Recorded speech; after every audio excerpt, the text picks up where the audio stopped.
ఆయన్నే చూస్తూ అలా ఉంటారు తప్ప స్వతంత్రంగా ఎక్కడికో పోవాలి, ఏదో చేద్దాం, భూలోకంలో ఒకసారి వెళ్ళి చూసొద్దాం అలా మనం ఏముండదండి. స్వామి సంకల్పిస్తే తప్ప ఆయన సంకల్పాన్ని మనకి తెలియజేసి మన బుద్ధి ద్వారా ఆలోచనలు. ఇప్పుడు డైరెక్ట్గా దేవుడు మనకేం చెప్పక్కర్లేదండి. అప్పుడప్పుడు చూడండి మన చేత భగవంతుడు చేయించే పనులు ఎలా ఉంటాయో తెలిసిన, మంచివాడి చేత మంచి ఆలోచనలు పుట్టిస్తాడు, చెడ్డవాడి చేత చెడ్డ ఆలోచనలు పుట్టిస్తాడు. మంచివాడి చేత ఎలా ఆలోచనలు పుట్టిస్తాడంటే ఒక యజ్ఞం చేద్దామా, ఇప్పుడు ఒక నెయ్యి ఇద్దామా, లేదా ఒక పండు ఇద్దామా, లేదా బిల్డింగ్ ఏమైనా కట్టిద్దామా, ఇలాంటి ఆలోచనలు పుట్టిస్తాడండి మంచి వాళ్ళకి. చెడ్డవాళ్ళకి వాడి కొంపలో కూలిద్దామా, వాడి బుర్ర పగలకూడదామా, లేదా వాడి దగ్గర ఉన్న డబ్బులు దాక్కుపోదామా, ఇలాంటి భావాలు వాడిలో ఉత్పన్నమయ్యేలా చేస్తాడండి. చూడండి, అందువల్ల వాడు పాపం చేసిన వాడు అయిపోతున్నాడు. మళ్ళీ చాలా మనకి చెప్తోంది, మంచివాడి చేత మంచి తలంపు వచ్చేలా చేస్తున్నాడు, మంచి ఆలోచన వచ్చేలా చేస్తున్నాడు పరమాత్మ. అందువల్ల ఆయన డైరెక్ట్గా చెప్పక్కర్లేదండి, మా మనస్సులోనే ఇగో ఇది చేసుకో అనే ఒక భావన వస్తుందంటే ఆయన ఇచ్చింది అని గ్రహించాలి. దేవతలందరూ కూడా అలాగే వైకుంఠంలో ఉండే నిత్యసూరులకు కూడా భగవంతుడు మనస్సుల మీదులో ఒక సంకల్పాన్ని ఇస్తాడు. ఆ సంకల్పంతో వాడు ఈ లోకానికి రావడమైనా ఎక్కడికైనా వెళ్ళటమైనా ఏదైనా చేస్తాడు. అంతే తప్ప వాడంతనే వాడికి బుద్ధి జరగదు. అలా వీడు అక్కడికి వెళ్ళి పరమాత్మ రూపాన్ని ఎలా పొందుతాడో, అలా సముద్రంలోకి ప్రవేశించిన నీరంతా కూడా సముద్రంలా మారిపోతుంది. అలాగే జీవుడు కూడా, అంటే ఆత్మ కూడా శరీరాన్ని అంటి పెట్టుకుని ఉన్నందువల్ల శరీరంతో ఉన్న శరీర గుణాలు దానికి అంటావు. అర్థమవుతుందా మీకు? మనందరం శరీరంతో ఉన్నాం. ఈ శరీరం త్రిగుణాత్మకమైనది, సత్వరజస్తమో గుణాలు కూడింది. ఈ త్రిగుణాత్మకమైనటువంటి ప్రకృతిలో ఉన్నటువంటి గుణాలు ఏవి కూడా దానికి అంటవు. శరీరగతమైన దోషాలు ఆత్మకు అంటాయండి. ముసల్తనం వస్తే శరీరానికి ముసల్తనం తప్ప ఆత్మకి ముసల్తనం కాదు. ఆకలి వేస్తే శరీరానికి ఆకలి తప్ప ఆత్మకు ఆకలి కాదు కదండి. ఇవన్నీ శరీరగతమైన దోషాలు ఆత్మకు అంటనే అంటావు. అంటే సముద్రంలాగా ఇక్కడ ఈ ఆత్మ కూడా తనలోకి అన్ని కలుస్తున్నా దాన్ని కూడా అలా మారుస్తుంది తప్ప దాని స్వభావాన్ని మార్చుకోదన్నట్టుగా జీవుడికి ఆనందము జ్ఞానం అని రెండు గుణాలు ఉన్నాయండి. జ్ఞానానందాలు. మనకున్న గుణాలు ఏమిటి? జ్ఞానము ఆనందం. ఆ రెండు కప్పబడిపోయినాయి. అందుకే ఇప్పుడు ఎప్పుడు ఏడుస్తూనే ఉంటున్నాం తప్ప ఆనందం లేదు మనకి కదండి. జ్ఞానం కూడా కప్పబడిపోయింది కనుక ఆ జ్ఞానాన్ని తొవ్వి మహానుభావుల దగ్గరికి వెళ్తున్నాం. మనకి జ్ఞానం ఎవరో ఇవ్వక్కర్లా, మనలో ఉంది. ఈ జ్ఞానం బయటికి రావాలంటే ఏం చేయాలి? బాగా ప్రకాశించే దీపానికి చుట్టూతా లాంతరకి మడ్డి పట్టేస్తే ఆ మడ్డి తొలగిస్తే చాలండి, మసి తొలగిస్తే చాలా కాంతి బాగా వస్తుంది. మళ్ళీ లోపల లాంతర తీసి వెలిగించక్కర్లా, వెలుగుతుంది దీపం. చుట్టూ ఉన్న గ్లాస్కు ఉన్నటువంటి ఆ మురికిని తీసేయాలి, దాన్ని తుడవాలంతే. తుడిస్తే చాలా బాగా ప్రకాశిస్తుంది. అర్థమైందా? అలాగే మనకు కూడా జ్ఞానాన్ని గురువు గారు ఇవ్వాలంటే జ్ఞానాన్ని తీసుకొచ్చి బుర్రలో పోయటం ఏమి ఉండదండి. మన జ్ఞానం ఉంది, ఆ జ్ఞానం ప్రకాశించాలంటే అలా చేయాలండి. చూడండి, భూమిలో నీరు ఉంది, ఆ నీరు భూమిలో నీళ్ళు పైకి రావాలి, పంపేయడానికి వాడు వచ్చి కన్నం పెట్టి ఒక పైప్ పెట్టి మోటార్ పెడతాడు, లేకపోతే కొడతాడు, అంతే వచ్చేస్తుందండి. ఏదో పెడతాడు అంతేగాని వాడు మనం పంపు వేయించుకోవాలంటే వాడు పంపు పెట్టేసి అక్కడ నీళ్లు వాడేం పోసిపోయాడండి, పోతాడా? అలాగే మన బుర్రలో మనకి అంత జ్ఞానం రావాలి అనుకుంటే మనకి ఆ జ్ఞానాన్ని మన దగ్గర ఉంది. ఉన్న జ్ఞానాన్ని గురువు గారు పైన చుట్టూ ఉన్నటువంటి మసిని తొలగిస్తారు, లాంతరికి పట్టిన మసిని తొలగించినట్టుగా. ఆ తొలగగానే మనకి యథార్థమైనటువంటి జ్ఞానం భాషిస్తుంది అంటారు. అందువల్ల ఈయన సముద్రాన్ని చెప్పాడు, మిడతని చెప్పాడు. మిడత ఎలా అయితే గనక మిడత ప్రకాశించేటువంటి వస్తువు దగ్గరికి వెళ్ళిపోయి ఆ ప్రకాశం కన్నా ఇంకా బాగా ప్రకాశిస్తానంటూ పోయి ఎలా దాంట్లో పడి తగలబడుతుందో, మనిషి కూడా అలాగే ఆశలకి బద్ధుడై దాన్ని పొందాలి దీన్ని పొందాలి అని చక్కగా అలా పోయి వాడు కూడా భ్రష్టుడు అవుతాడు. దాన్ని చూసి నేను నేర్చుకున్నాను అని మిడతని చూసి చెప్తారు, తుమ్మెదని చూసి చెప్తారు. తుమ్మెద నుంచి ఒక పాఠం నేర్చుకున్నట్ట. తుమ్మెదలా నేను దగ్గర నేర్చుకున్న పాఠం ఏమిటంటే, తుమ్మెద ఒక్కొక్క పుష్పం దగ్గరికి వెళ్ళి అందులో ఉన్నటువంటి తేనెని స్వీకరిస్తుంది. స్వీకరించి ఆ తేనెని ఒక్కొక్క చోట పెడుతుంది కదండి. పుష్పాలన్నింటిలో ఉన్నటువంటి మకరందాన్ని స్వీకరించేటప్పుడు ఏ పుష్పానికి తను వాలడం వల్ల ఆ పుష్పాల కీడు చేయదు కదండి. అలాగే యోగి అయిన వాడు ఏ గృహానికి వెళ్తాడో ఆ గృహం నుంచి ఆ యజమానికి ఇబ్బంది కలగనంతలో వాడు ఇచ్చినటువంటి ఆ భిక్షను తీసుకుని వెళ్ళాలి తప్ప ఇంటికి వెళ్ళిన వాళ్ళ మీద బండరాయి పడేసినట్టుగా కూర్చొని నాకు ఇది ఇస్తారా, అది ఇవ్వరా, ఇది ఇవ్వండి, అది ఇవ్వండి అని అడిగేవాడు కాకూడదండి. వాళ్ళ దగ్గర హింసించి తీసుకుపోకూడదు. తన నోట్లో ఎంత పడుతుందో అంత 9 ఎలా అయితే కనుక మకరంగాన్ని తీసుకుపోతుందో అలా తీసుకుపోవాలి, అలా పెట్టాలి అని 9ని చూసి చెప్పారు. ఏనుగుని చూసి చెప్తున్నారు. ఏనుగు ఎలా అయితే కనుక స్పర్శ సుఖానికి అది లోబడి అందరికి చిక్కిపోతుంటండి. ఏనుగుని పట్టాలంటే మగ ఏనుగుని ఆడ ఏనుగుని ఎరగా పెడతారటండి. పెట్టినప్పుడు ఈ మగ ఏనుగు పరుగు పరుగున దాని యొక్క శరీర సౌఖ్యాన్ని పొందడం కోసం పరుగు పరుగున వస్తూ ఆ మధ్యలో వీళ్ళు అగడతలాగా గుంట చేసి పెడితే ఆ గుంటలో పడి చిక్కిపోతుంది. అందువల్ల మనిషి కూడా ఈ కామవాంఛకు లోనైపోతాడు, దాంట్లో పడిపోతాడు. అందువల్ల చాలా జాగ్రత్త సుమా అని నేను నేర్చుకున్న ఏనుగు నుంచి. ఎట్టి పరిస్థితుల్లో ఇటువంటి కామానికి నేను లోను కాకూడదు. స్త్రీ సాంగత్యం అంటే పురుషుడు కనుక స్త్రీ సాంగత్యం, స్త్రీ పురుష సాంగత్యం వీడికి దూరంగా ఉండాలి అని నేర్చుకున్న 9 ఏనుగు నుంచి. అలాగే తేనెటీగ దాని నుంచి నేర్చుకున్న. తేనెటీగ అంతా తీసుకొచ్చి ఒక చోట పెట్టేస్తూ ఉంటుందండి. బాగా స్టాక్ ఎక్కువ తీసుకొచ్చేసి బాగా తెచ్చిపెడుతూ ఉంటుందండి. అలా తెచ్చిపెట్టడం వల్ల ఎవడో మనుషులు వచ్చేసి దాన్ని మొత్తం పిండుకుని వాటిని వెళ్ళగొడుతూ ఉంటాడు. అలాగే యోగి అయిన వాడు, యోగి కాదలిచిన వాడు సంపాదించిన సొమ్ము అంతా తీసుకొచ్చి ఒక చోట పెడితే ఎవడో తన్నిపోతాడండి, ఆడ సంపద అంతా తీసుకుపోతాడు. అందువల్ల అలాంటి మాకు అవసరం లేదు, అది నేను నేర్చుకున్నాను. తర్వాత లేడీ నుంచి నేర్చుకున్నా. లేడీకి అండి ఒక చపలత్వం ఉంటుందండి. శబ్దాన్ని వింటే చాట శబ్దానికి వశమైపోతూ ఉంటుందండి. సంగీతమో ఏవో ఉంటాయి కదా, అలాంటి వాటికి వశమైపోతూ ఉంటుందండి. అలా వశమైపోయి అవి చిక్కిపోతుందండి. అలాగే యోగి అయిన వాడు కూడా పరమాత్మ కంటే ఇతరమైనటువంటి గానాలను విని రూపాలు చూచి పాడైపోకూడదు. అలాంటి వాటికి చూచాడా, అలాంటి వాటికి విన్నాడా, ఆ పిచ్చి పిచ్చి పాటలని వాటిని ఏమండి సంగీతం కోసం వింటున్నా అని విన్నా అది మనకి ప్రమాదం ఉంటుంది. పిచ్చి పాటలు అంటే తెలుసు కదా మీకు. ఇప్పుడు పాటలన్నీ ఎందుకుంటాయో తెలియదండి. ఆ పాటల్లో అర్థం లేదు. మా చిన్నప్పుడు ఒక ఆయన చెప్పాడు, ఒక మిమిక్రీ ఆర్టిస్ట్, నేను ఇప్పుడు ఒక పాట పాడతా చెప్పండి రా అన్నాడు. ఏం పాట అయ్యా అని అడిగాను. అంటే మేము అందరం చాలామంది ఉన్నాం, మా ఫ్రెండ్స్ అందరం చిన్నప్పుడు ఉన్నప్పుడు ఆయన పాడేయండి ఒక వెస్ట్రన్ మ్యూజిక్లో ఒక పాట. మాకు ఏం అర్థం కాలేదు. తర్వాత తెలిసింది ఆ పాట ఆంతర్యం ఏమిటో ఆయన చెప్తే. ఆయన పాడింది ఎలా పాడాడు తెలిసినండి. అంటే ఇప్పుడు ఇంగ్లీష్ పాటలు ఉంటాయి కానీ నడుస్తుంటాయి కదండి, అలా పాడబడాడు. గొంతంతా భయంకరంగా తెలిసి అన్నాడు. ఏం అర్థం కాదా మాకు, ఏమిటి పాట అనుకున్నాం. తీరా చూస్తే ఆయన ఏం చెప్పాడు తెలుసా, ఇడ్లీలో సాంబారు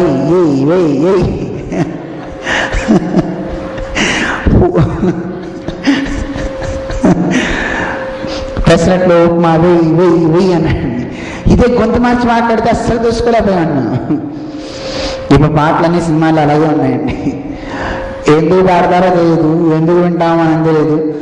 ఆ పాటలన్నీ వినేసి అబ్బా సూపర్ సూపర్ అసలు మనం అంటున్నాం. భావం లేదు. పాట ఉంటే ఆ పాట మనిషిని మంచిగా మార్చగలగాలి కదండి. పాట వాడు బాగుపడడానికి ఏదోగాలి కానీ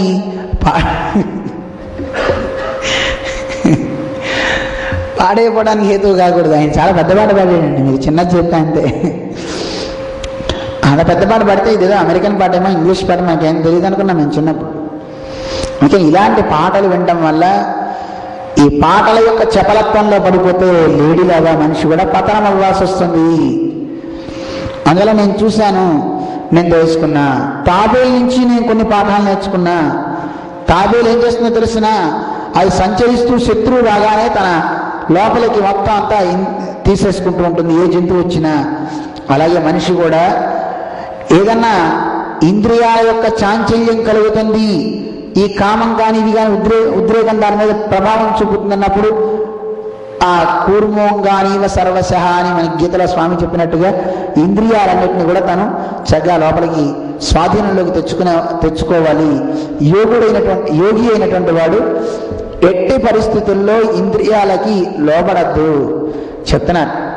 అందుకే యోగి అయిన వాడు తమాషాకి కూడా ఏదో చూడాలని కూడా వాడు పిచ్చి పిచ్చి బొమ్మలు చూడకూడదు. స్త్రీకి సంబంధించిన బొమ్మలు కానీ అలాంటివి చూచితే వీడు భ్రష్టుడవుతాడు, ఇంద్రియ చాంచల్యం వీడి అవుతుంది అని యోగులకు ఉండాల్సిన లక్షణాలు చెప్తున్నారనమాట. ఇంకా చాలా చెప్పారు. ఒక బాలుడి విషయం చెప్తారు.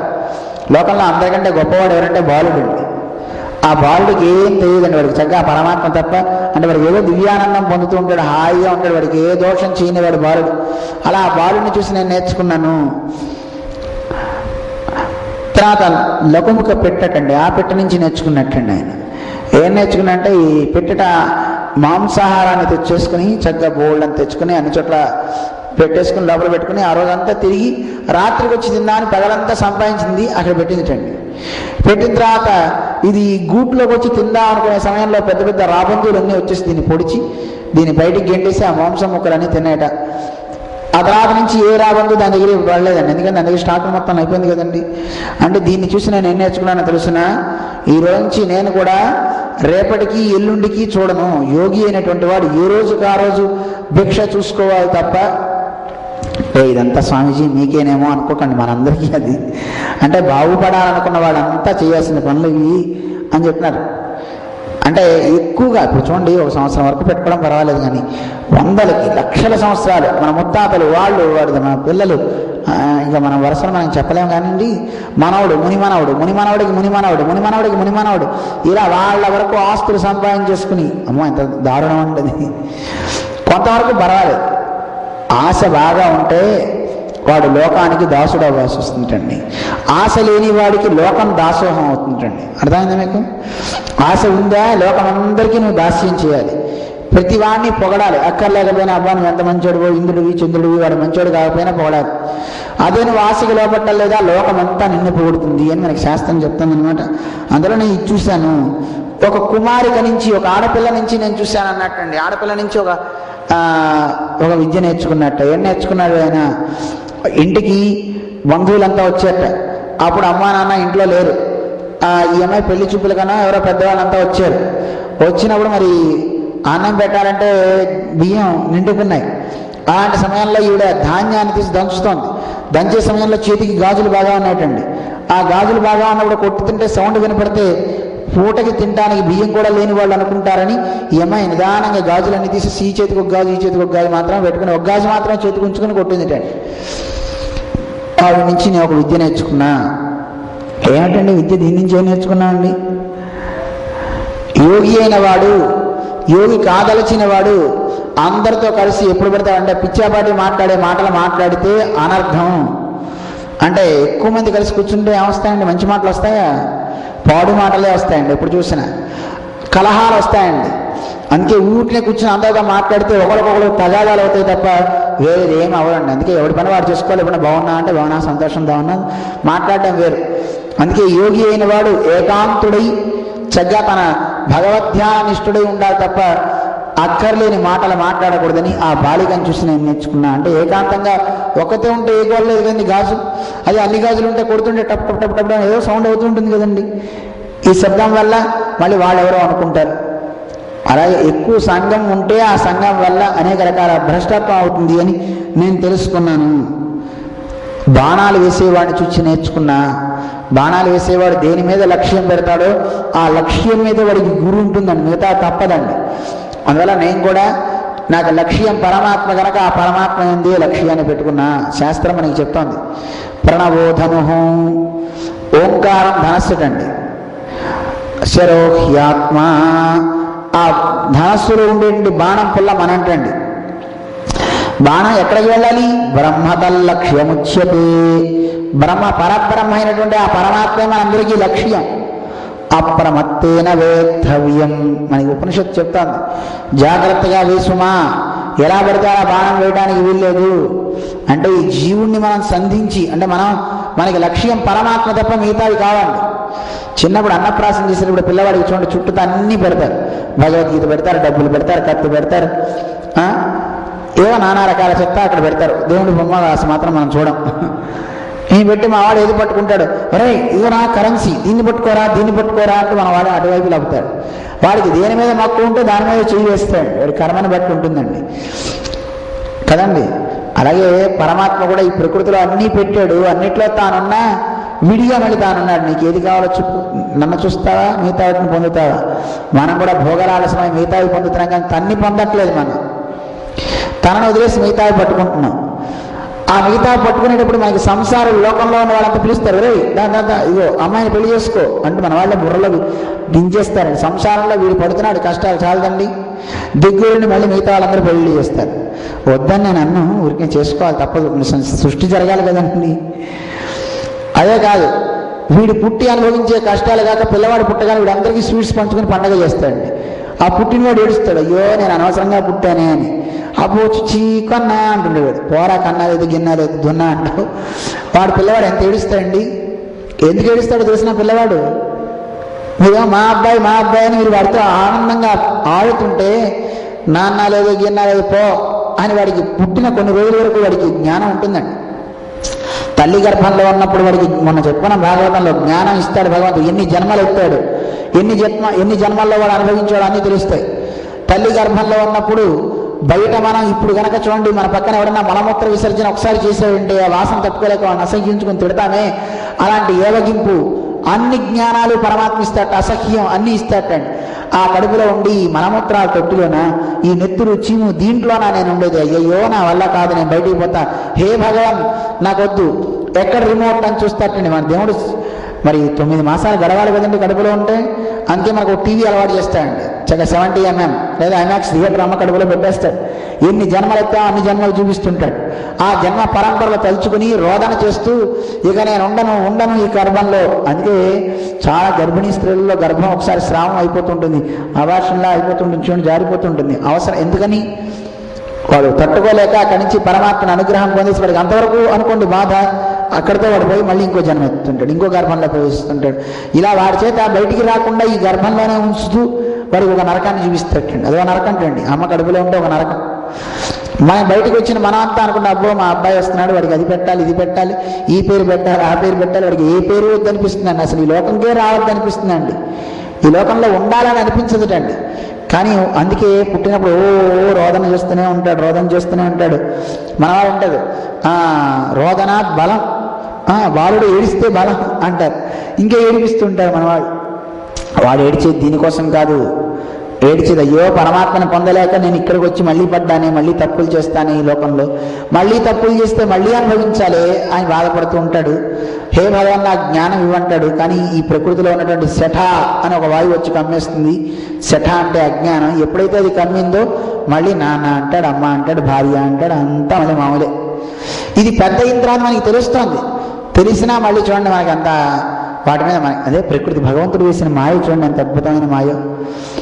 ఆ మాయ అప్పుడప్పుడు మనకి మాయ కప్పేస్తే వద్దనుకున్న వాటి మీద ఒకసారి విరక్తి పుడుతుందండి. కొంతమంది కోపం వచ్చేసి భార్య లేదు పిల్లలు లేదని ఇంట్లోంచి వెళ్ళిపోతాడు. మధ్యాహ్నం 12 ఆకలి కానీ మళ్ళీ వచ్చేస్తాడు డింగ్ అని మండేసుకుని, వెళ్ళావు కదా ఎందుకు వచ్చావు మళ్ళీ, ఊరికి అంటాం వెళ్తామా అంటే అందరూ వెళ్ళిపోతామా. ఎవరికి కోపం వస్తే పాపం సన్యాసులే లోపు అండి, నేను సన్యాసంలో కలుస్తా అంటే ఎవరికి కోపం వచ్చినా అలాగే అంటుంటారు. అంటే అలా అనేసి ఊరికినే వాడేదో తాత్కాలికమైనటువంటి ఒక వైరాగ్యం వస్తూ ఉంటుందండి మనకి మనుషులకి. తాత్కాలికమైనది నిజంగా ఉంటే వైరాగ్యం బాగానే ఉంటుంది, కానీ నిజంగా వైరాగ్యం ఉండదండి వాడికి. నేను అన్నం తిన్నా అంటాడు, ఎందుకు అన్నం తింటే సినిమా వద్దని అమ్మ వద్దందట అందుకని అన్నం తింటాడు. దేవుడు పూజ లేకపోతే అన్నం తినని ఎవరన్నా అంటూ ఉంటాడు. మనం చిన్నప్పటి నుంచి ఏ పిల్లవాడన్నా అలా అంటేటండి, నాకు ఈరోజు సుప్రభాతం నేర్పకపోతే నేను అన్నం తిన్ను అని ఏడుస్తాడు ఎవడన్నా. ఎవడు అడగడండి, మీరు ఎవరు నేర్చారా, నేనైతే అడగలే. పారాయణ వద్దన్నారంటే అమ్మయ్య అనుకుంటా. ఇప్పుడు రేపు ఉపన్యాసం రేపు నుంచి అయిపోయింది అనుకోండి, అమ్మయ్య అనుకుంటారు ఎవరైనా, అంతే కదండి. మీరు అలాగే అనుకుంటారు, మేము అలాగే అనుకుంటాం. ఎందుకంటే ఇది ఎంత ప్రిపరేషన్ అండి, ఎంత చదువుకోవాలండి. ఊరికే చదువుకున్నా చెప్తే కాదు కదండి, ఎంత మనస్సుకి పట్టించి చెప్పాలండి.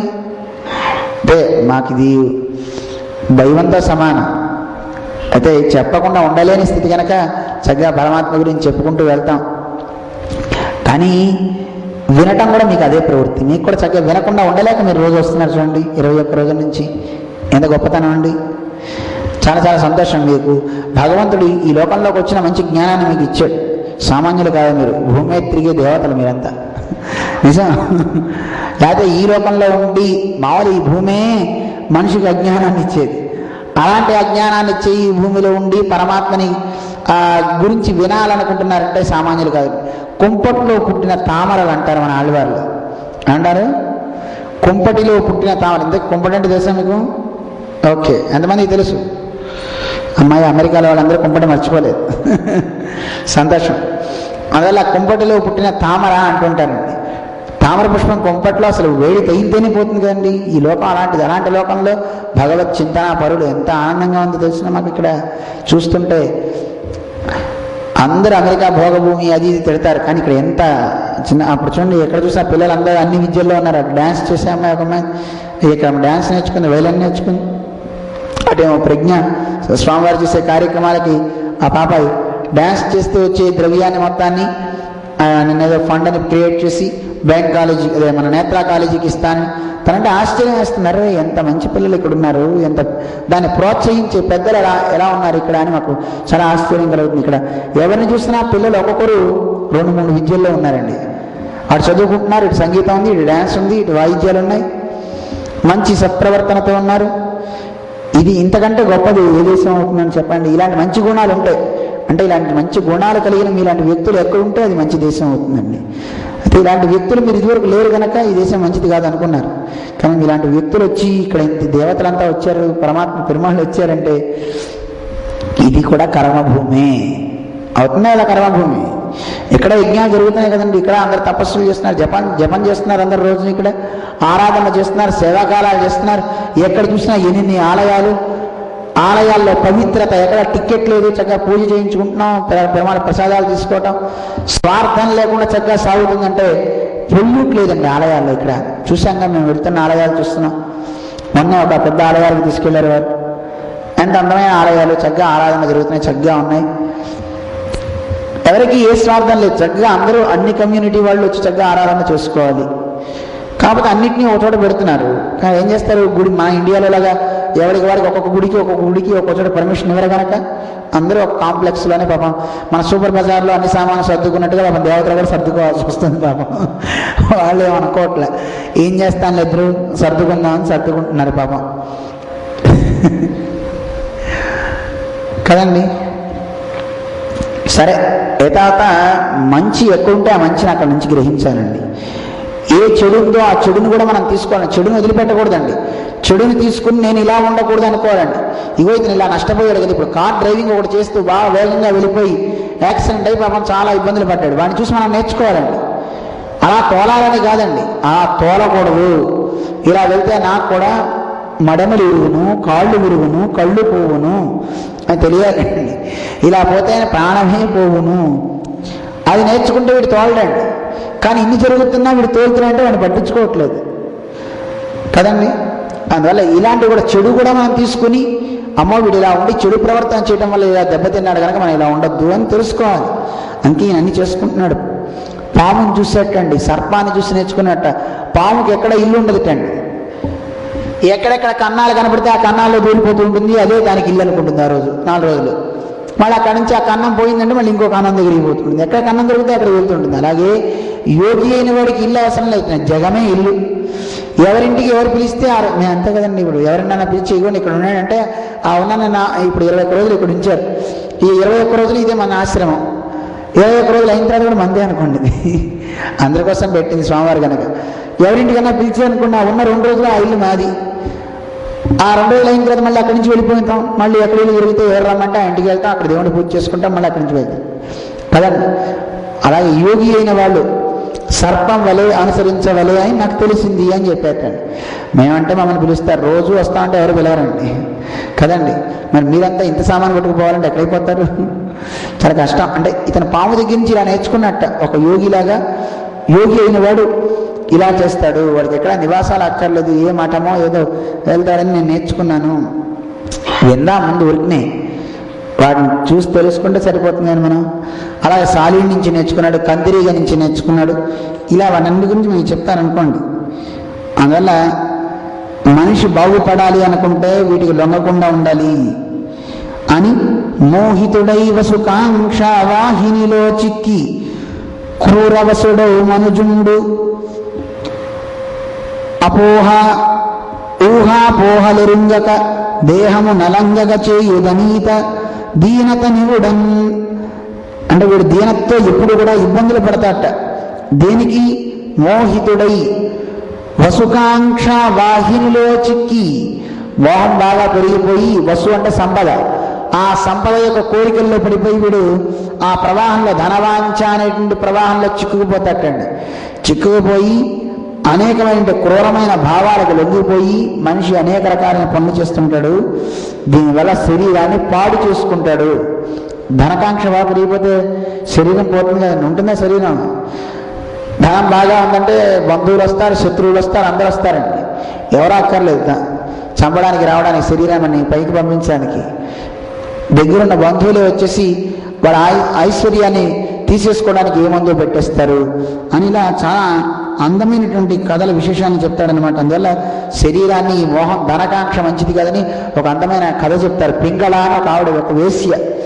ఆ వేశ్య శరీరాన్ని నమ్ముకుని ధనాన్ని సంపాదిస్తుంది. ఆ సంపాదించండి వేశ్యటండి ఒకసారి ఎవడో వచ్చి నీకు 100 రూపాయలు ఇస్తాను, నాతో ఉండన్నాడు. ఇంకా నాకు 100 వద్దు అనుకున్నట. అలా ఆశకి పోయి బాగా డబ్బు ఇచ్చేవాడి కోసం అని రాత్రి పగళ్ళు వాడితో తిరిగి నిద్ర లేక శరీరం కృషించుకుని ఆఖరి కనుక దర్చి వీళ్ళతో మనకెందుకు, వీడిచ్చే డబ్బు ఎంత, ఇదెంత, అసలు నన్ను అడిగితే నిజమైన ఆనందాన్ని ఇచ్చేవాడు పరమాత్మ కదా, ఆయన ఒడిలో కనుక చేరితే అటు పరమపదం వైకుంఠం లభిస్తుంది, ఆనందం లభిస్తుంది.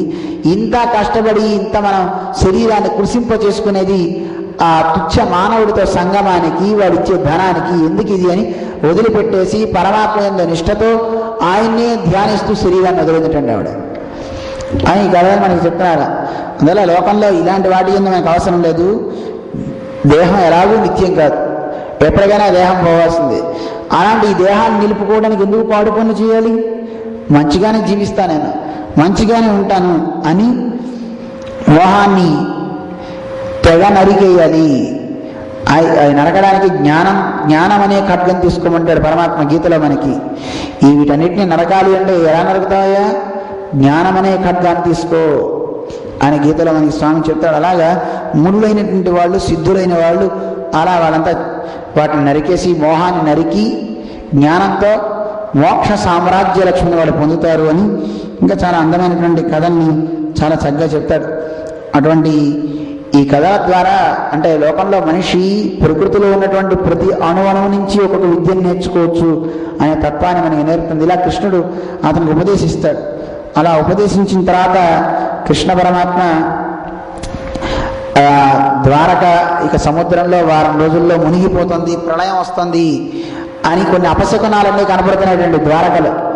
ఈ అపశకునాలు మంచిది కాదని చెప్పి అందరికీ, యాదవులందరికీ చెప్తారు. మరి నాయన మనందరం ఇక్కడి నుంచి బయలుదేరేసి మనందరం పిండక తీర్థం అని అక్కడ ముందు మహర్షులంతా వచ్చి వీళ్ళని సేవిస్తారు. కృష్ణుని వచ్చి సేవించి కృష్ణుడి దగ్గరికి వచ్చి బాగా ప్రార్థన చేస్తారు. తండ్రి, లోకంలో ఉన్న వాళ్ళంతా గర్వితులై నిన్ను అసలు తెలుసుకోవట్లేదు, మూడులై అంధకారులై ఈ సంసారంలో పడిపోతున్నారు, వీళ్ళంతా ఎలా తరిస్తారో అని పాపం బాధపడతారనమాట.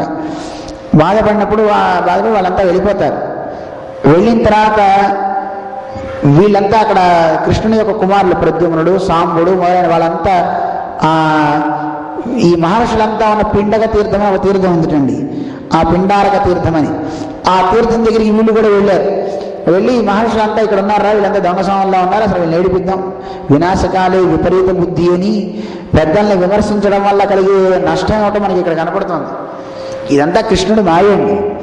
వీడు సాంబుడికి ఆడవేషం వేసి దిండు లాంటిది పెట్టి పంపించి అందరూ కలిసి వెళ్ళి, ఇదిగోండి ఈ అమ్మాయికి ఆడపిల్ల పుడుతుందా మగపిల్లలు పుడతారా అన్నట్టండి. వెంటనే ఆ మహర్షికి తెలిసి యోగులైన పెద్దలు కనుక ముసలం పుడుతుంది అన్నట్టండి. ముసలం అంటే రోకలు. వీడంతా ఆ రోకలతోనే మీ వంశాలన్నీ పోతాయి అని చెప్పి శాపం పెట్టారట.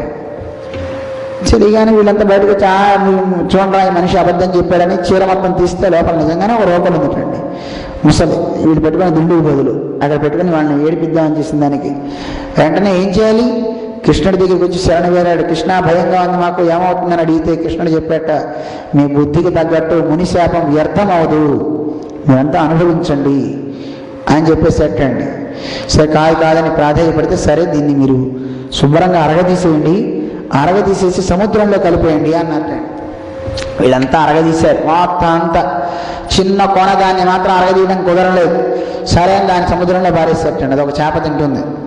సరే అందులో ఈ లోపల ద్వారకా నగరాన్ని మొత్తం అపశకునాలు కొన్ని వినపడుతుంటే కృష్ణుడు చెప్పేటేవో అపశకునాలు మనకి వస్తున్నాయి, మీరంతా కలిసి మనందరం కలిసి స్వస్యయనాలని ఉంటాయి, అవి చక్కగా చేద్దాం, భగవంతుని స్తోత్రాలు చేద్దాం, యజ్ఞాలు చేద్దాం, చక్కగా చేయండి అంటే ఆ యజ్ఞాలని ఏదో దేవుడికి కాదండి, జ్ఞానులైనటువంటి పెద్దల్ని సంభావిద్దాం, బ్రాహ్మలు విప్రులు గోవులకు చక్కగా ఆహారాన్ని ఇద్దాం. కృష్ణుడు చెప్పాట ఇవన్నీ చేద్దామని అందరినీ తీసుకుని ప్రభాస తీర్థానికి వెళ్ళిపోదాం పదండి అని వెళ్తారు అందరూ.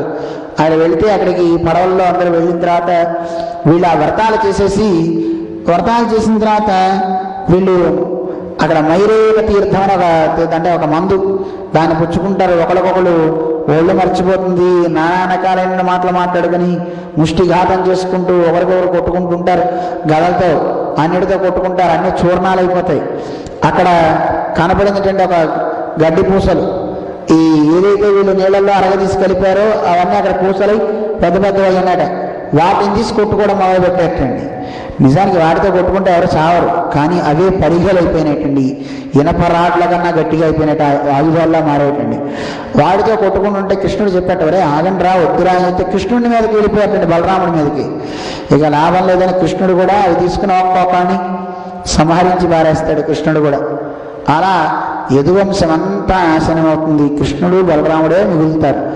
బలరాముడు చూసి సముద్రం దగ్గరికి వెళ్ళి అంతా ఇలా అయిపోయింది అని, ఇంకా సమయం అయిపోయింది కనుక బలరాముడు కూడా సముద్రంలోకి వెళ్ళి ప్రద్యుమ్నుడుగా తను ఆదిశేషుని రూపంలోకి అతను వెళ్ళిపోతాడు.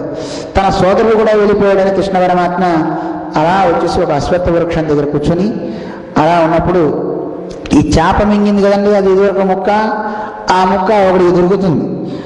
ఆ జాలరి వాడు ఎవరికైనా ఇద్దాం అనుకుంటాడు, అది బాణం పుల్లగా వాడుకుంటా అని జంతువులను వేటాడడానికి ఇది బాగుంది, ఇది చక్కగా పెట్టుకున్నా అని బాణానికి వాడు పెట్టుకున్నట్ట జరుడు అనేవాడు పెట్టుకుని వాడు అటు వెళ్ళినప్పుడు అక్కడ కృష్ణుడు ఉన్నాడు, చెట్ల దగ్గర పడుకుని ఉన్నాడు. అతని కాలు చూచి జింక యొక్క చెవి అనుకుని పాపం లేడీ యొక్క చెవి అనుకుని బాణం వేసుకొట్టండి. హా అని చెట్ట కృష్ణుడు.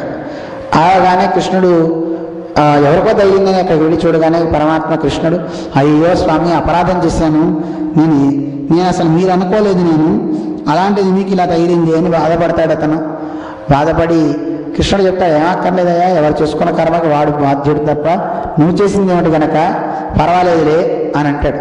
లేదు, దేవతలకు కానీ ద్విజుడికి కానీ గురువుకు కానీ అన్యాయం చేసిన వాడు బతకడానికి వీలు లేదని ప్రాయశ్చిత్తాన్ని తానే చేసుకుంటూ తిండి ఆహారం మానేసి శరీరాన్ని వదిలేస్తాడు వాడు కూడా వెళ్ళిపోయి.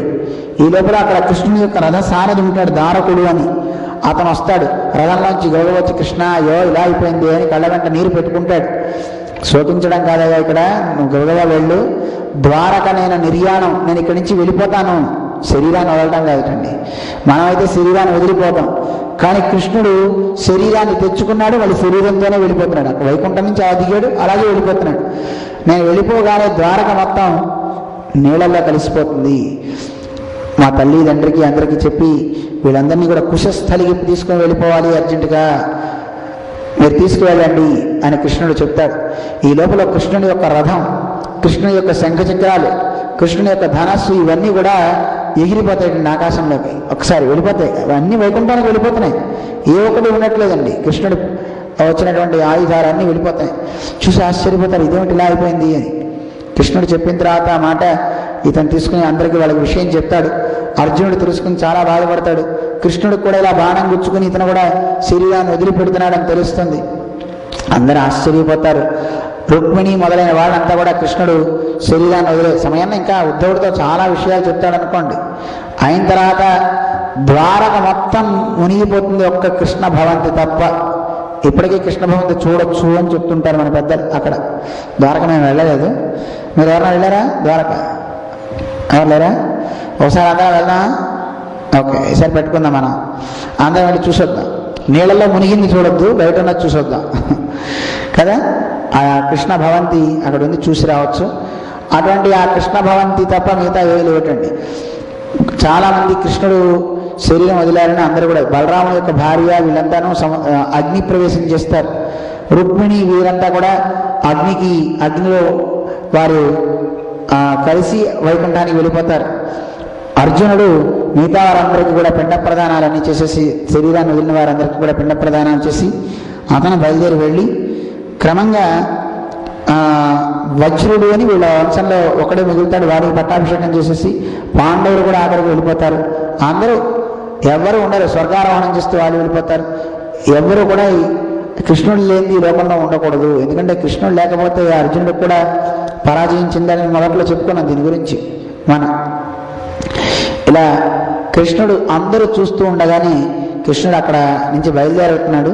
బయలుదేరడానికి ముందు సకల దేవతలు వచ్చారట, బ్రహ్మ, రుద్రుడు వీళ్ళంతా వచ్చి స్తోత్రం చేసి పుష్పవర్షాలు దేవత అంతా కురిపించారట కృష్ణుడు చేసిన కార్యాలకి. నిజానికి బాణం బొటనవేల్లో దిగితే ఏం కాదండి, అవుతున్నాయన్నా. అందులో కృష్ణుడు సామాన్యుడా. ఒకసారి యమపురికి వెళ్ళొచ్చిన వాడు, యముడి దగ్గరికి వెళ్ళి గురువు గారి పిల్లవాడిని తీసుకొచ్చి ఇచ్చినవాడు. వరుణలోకానికి వెళ్ళి తండ్రిని తీసుకొచ్చాడు. అంటే వరుణలోకానికి వెళ్ళడం సామాన్యమా? ఎవరన్నా వెళ్ళగలరా? కానీ వెళ్ళాడు.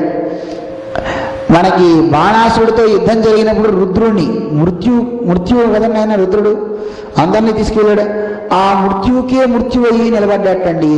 రుద్రుడు కూడా వెనకంజ వేసేసి వెళ్ళిపోవాల్సి వచ్చింది యుద్ధం చేయలేక కృష్ణుడితో. అలాంటి అనేకమైన పరాక్రమం కలిగిన వాడు, అప్రమేయుడు, గొప్ప తేజస్సంపన్నుడు. ఆయనకు అడ్డేమిటి ఎదురేమిటండి? ఎవ్వరూ ఎదురులేరు.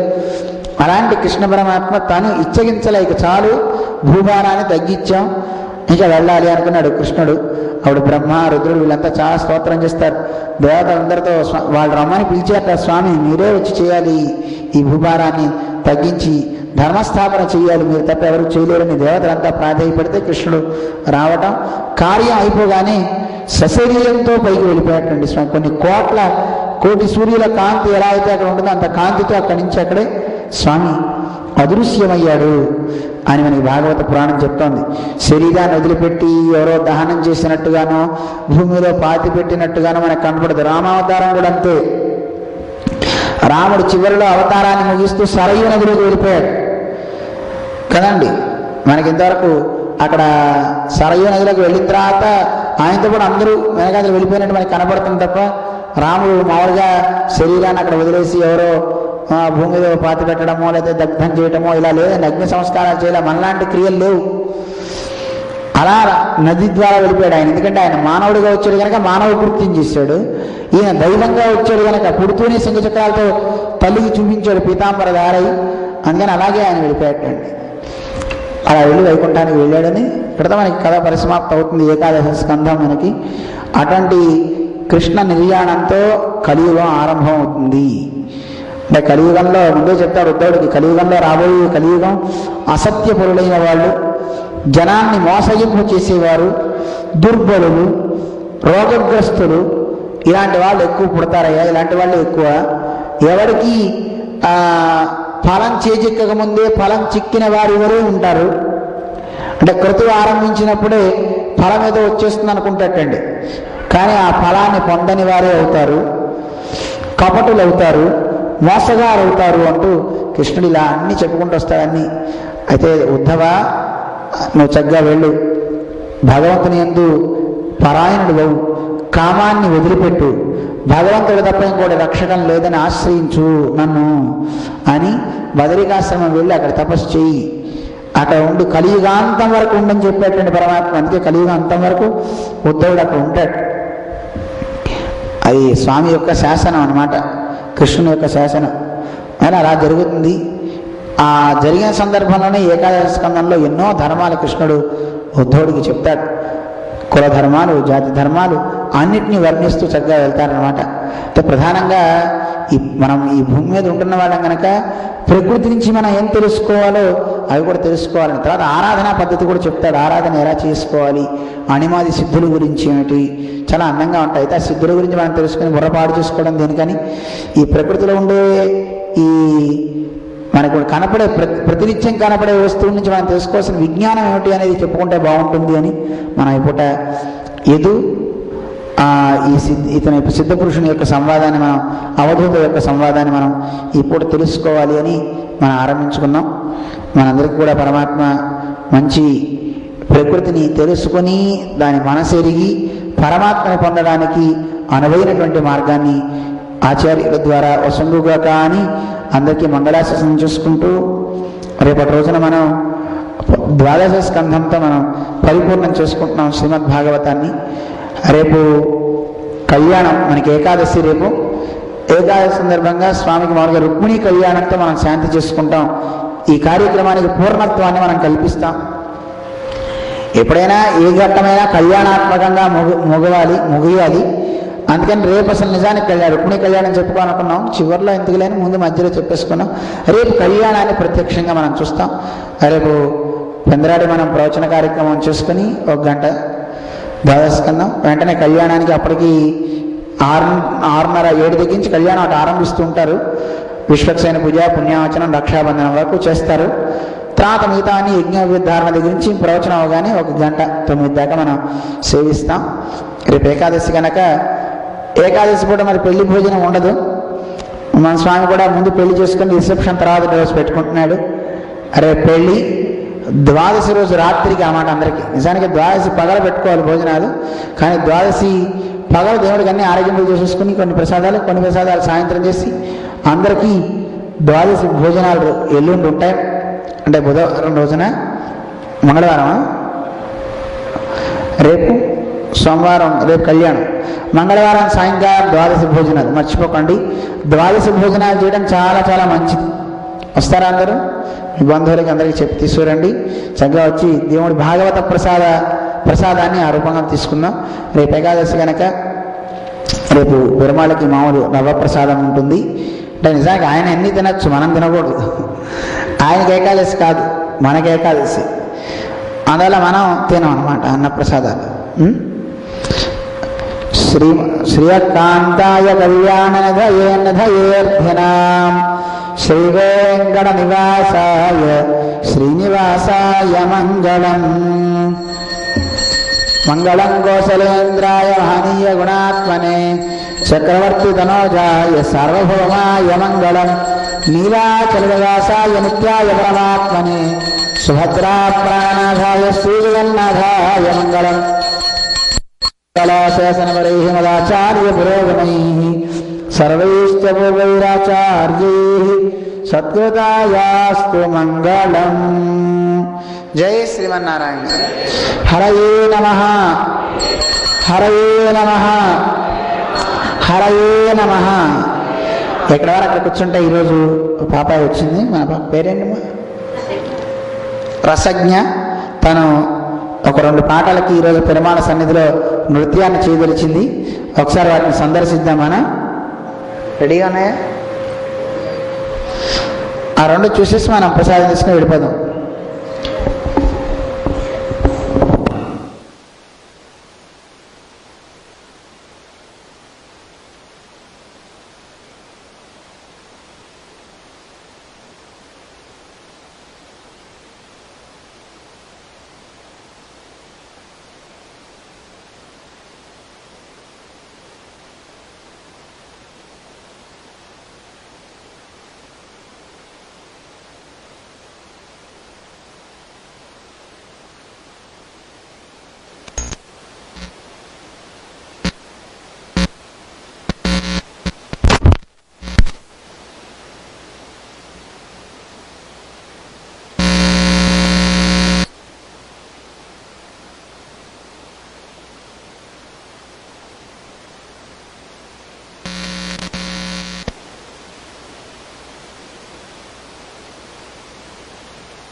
కడిగిన పాదము బ్రహ్మ కడిగిన పాదము బ్రహ్మ కడిగిన పాదము బ్రహ్మము తానిని పాదము బ్రహ్మ కడిగిన పాదము బ్రహ్మము తానిని పాదము బ్రహ్మ కడిగిన పాదము బ్రహ్మము తానిని పాదము బ్రహ్మ కడిగిన పాదము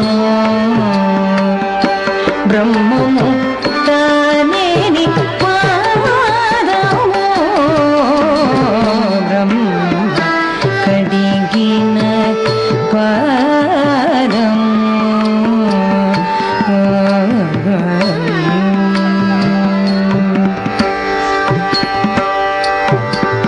చలగి వసుధ గోలి చిన్నని పాదము చలగి వసుధ గోలి చిన్నని పాదము బలితల ఊగిన పాదము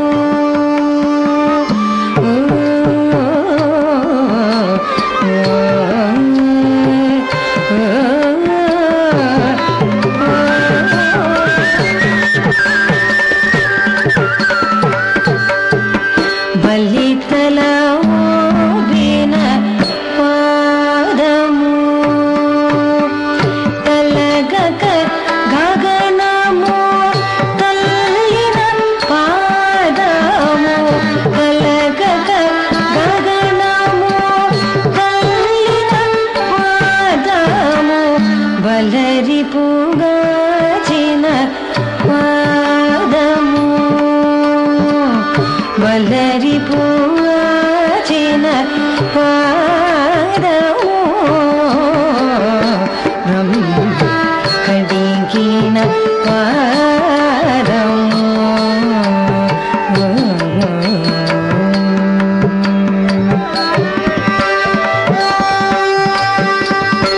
కామిని పాపము కడిగిన పాదము కామిని పాపము కడిగిన పాదము పాము తల నేడిన పాదము కామిని పాపము కడిగిన పాదము పాము తల నేడిన పాదము ప్రేమపు శ్రీసతి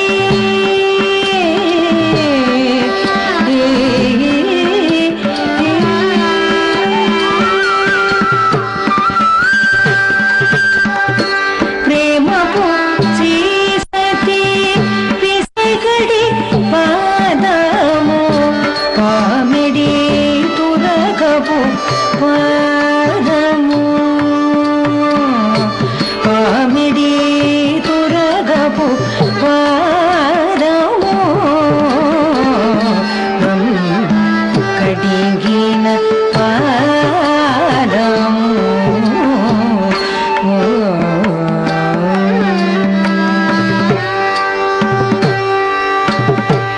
పరమ యోగులకు పరి పరి విధముల పరమ యోగులకు పరి పరి విధముల పరమొసగేడిని పాదము పరమయోగులకు పరి పరి విధముల పరమొసగేడిని పాదము తిరువేగటగిరి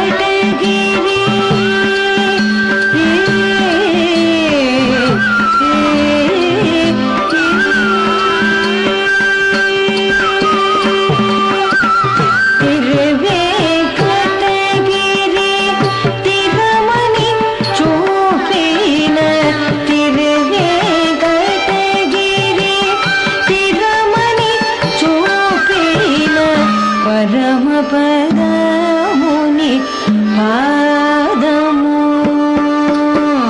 పరమ పరముని పాదము కడిగిన పాదము బ్రహ్మము తానేని పాదము కడిగిన పాదము పాదము పాదము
పలుకే బంగారమాయన కోదండపాణి పలుకే బంగారమాయన కోదండపాణి పలుకే బంగారమాయన కోదండపాణి పలుకే బంగారమాయ పిలిచేన పలుకవేమి పలుకే బంగారమాయ పిలిచేన పలుకవేమి కలగాని నామస్మరణ మరవసకని స్వామి పలుకే బంగార మాయన కోదండపాణి కలలోని నామస్మరణ మరవసకని స్వామి పలుకే బంగార మాయన కోదండపాణి పలుకే బంగార మాయన